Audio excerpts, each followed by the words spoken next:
Hello and welcome to this week's video. A little bit of a departure because I'm going to do a little bit of work on tools in this demo.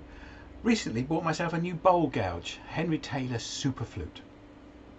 Partly on some words of wisdom from Les Thorne after I did an advanced bowl making course through the auspices of the AWGB with him earlier in July this year.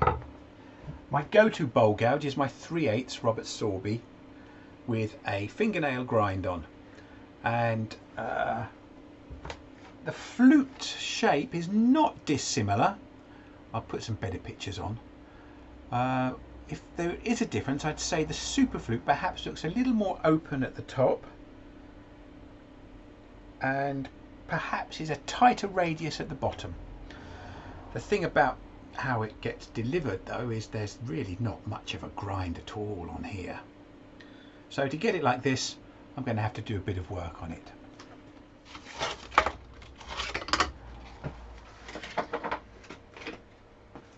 So I'm going to put a 60 belt on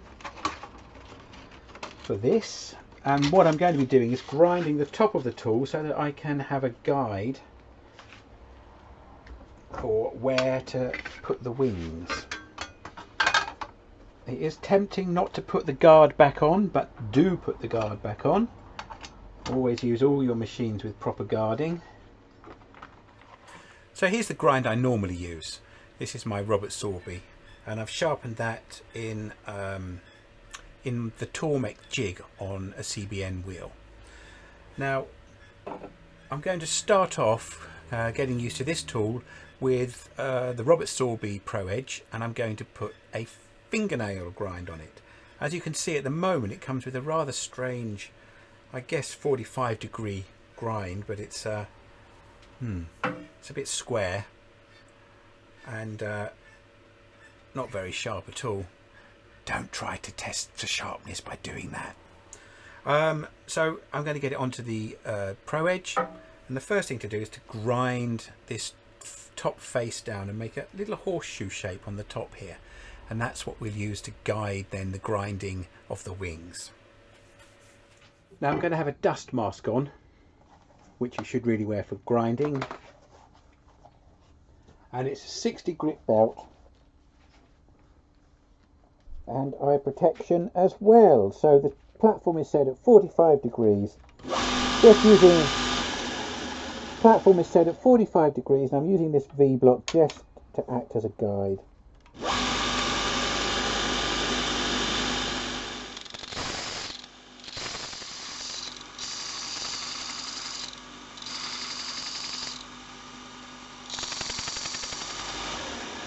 Okay, and we are now there. So see, I've got a flat all the way round. So the next step is to use the fingernail profiler and a Pro Edge setter, and I'm going to have the tool held in the jig and projecting to the 45-degree mark. So just tighten that up. So you can see there several different grades of angles, 35 down to 45. I've set my protrusion for the 45-degree mark.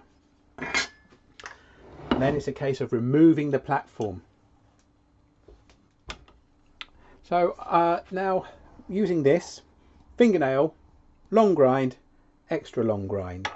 I'm going to start off with fingernail with this jig, although I'll probably change it and make it a bit longer as I use the tool.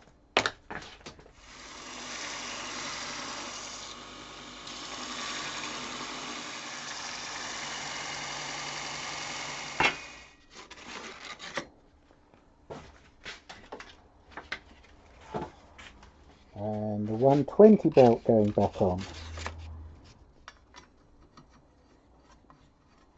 There we go.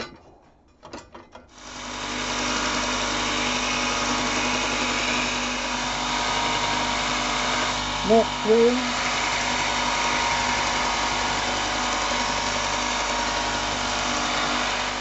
Haha, Now I'm not really doing it any favours by having this rather misshapen lump of ash.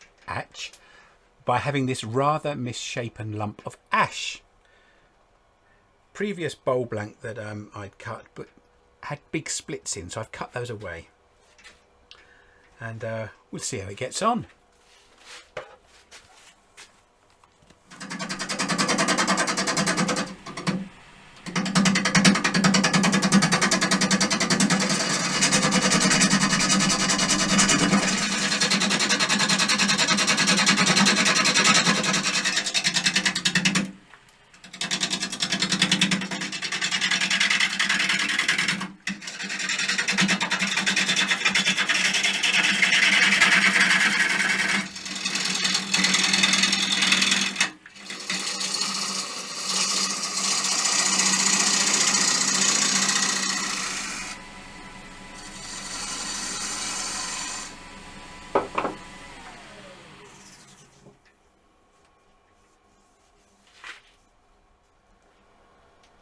See the top one, the Sorby, a curved edge. This has got a straight cutting edge there, and it's not quite as long as the Sorby cutting edge, because I can use this part here with the Sorby, whereas this I can only come up that short distance. So I think the thing to do is to try changing that grind to the one that I prefer. So this is what I want to do. I want to replace, this angle here, I need to get flatter like this one, because when I'm doing the pull cut I'm having to have the handle pushed far too far away from me. So to get that to cut I'm having to have the handle over there, and I'm not getting the support here. Whereas if I have this tool beveled on the cut, I've got it against my side and I can move round.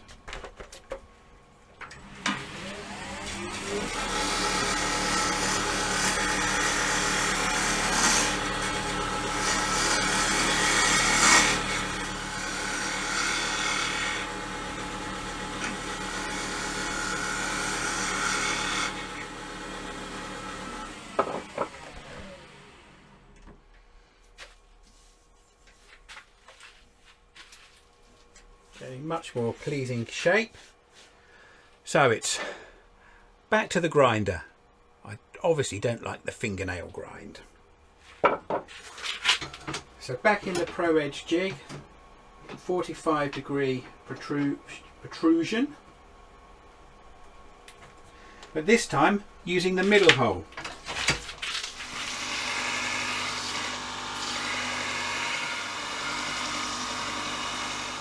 So there we go, you can see the new grind appearing,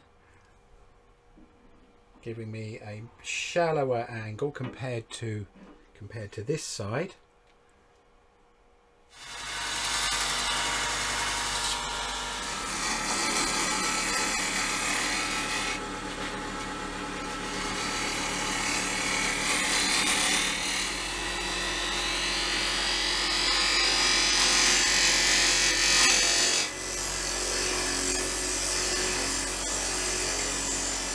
So I've got the shape done, put some lines on, going to use those as a bit of a guide for putting some texture on with a Merlin 2 rasp inside my proxxon long neck grinder.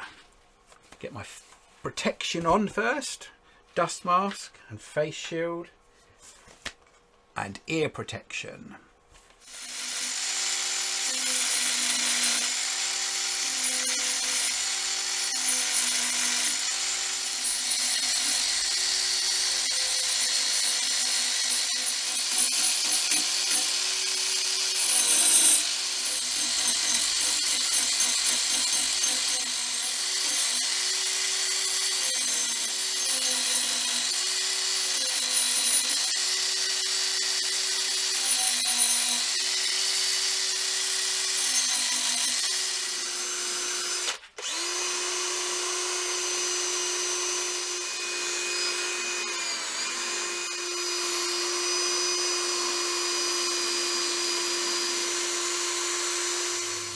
Right, so it's time to get a bit of colour on.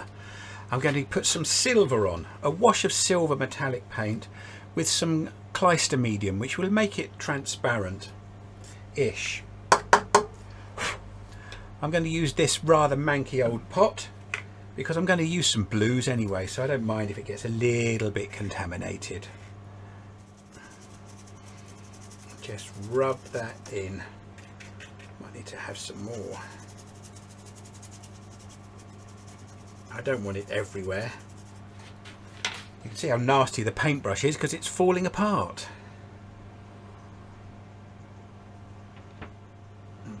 Make this 2/3 clyster medium to the paint. Try and get it spread a bit better this time.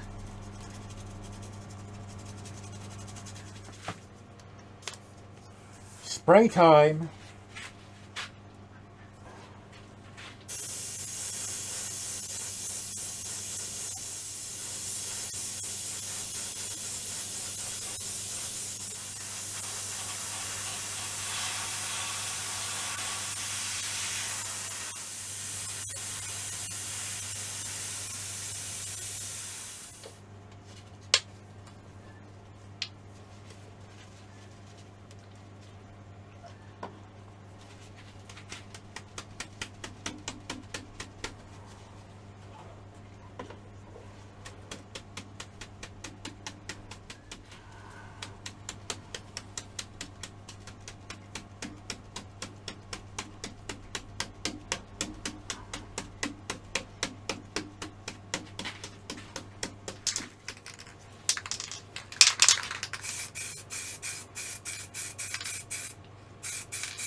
Had a day or so to dry, so before I turn it round in the chuck, just going to mark the centre here, so it'll help me true it up for turning that foot off later.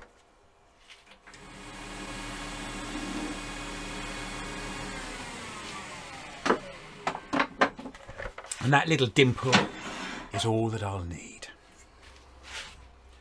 Right.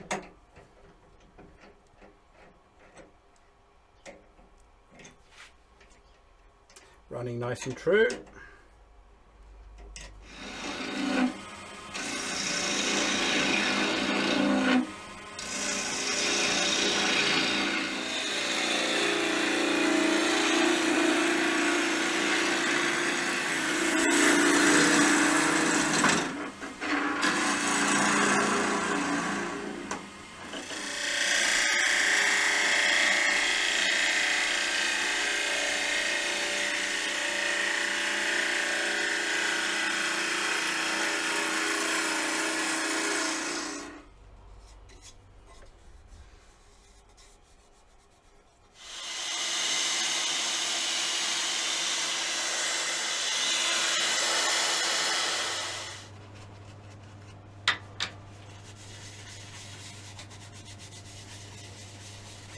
And soon I'll increase the speed. Cloth is still a bit grubby, fresh bit.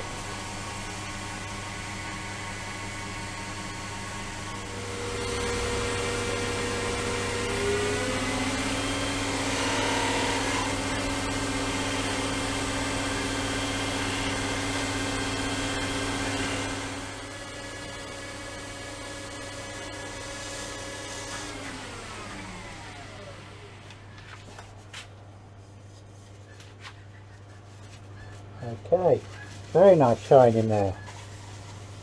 Very lovely and smooth finish.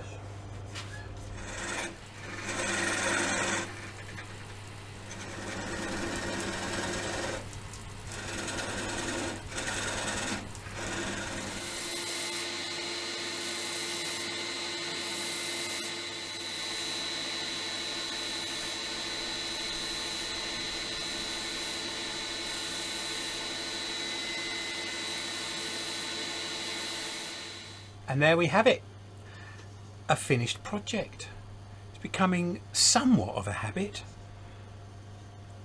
I like the slightly matted surface of this, but I may change my mind and put a finish over the sanding sealer. It's nice to have the natural wood on the inside though, that lovely warm colour of the ash. So I hope you've enjoyed this one, and until next time, thanks for watching.